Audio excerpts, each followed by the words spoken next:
Parts of the Treasure Coast have been getting soaked all day. WPTV News Channel 5's Josh Navarro live at Port St. Lucie with a look at the road conditions right now. Josh.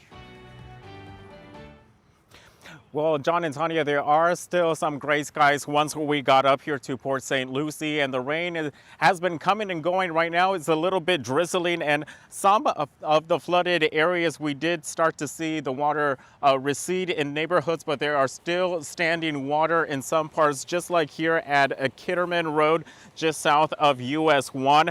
There are no road closures at this time, just a bunch of those warning signs that say road subject to flooding. However, the National Weather Service says never drive through flooded roadways because you don't know the condition of the road under the water. They say even 6 inches of water will reach the bottom of most passenger cars, causing loss of control and possible stalling. And a foot of water will also float many vehicles. That's why they stress do not drive through those flooded streets. We are now live in Port St. Lucie. I'm Josh Navarro, WPTV News Channel 5.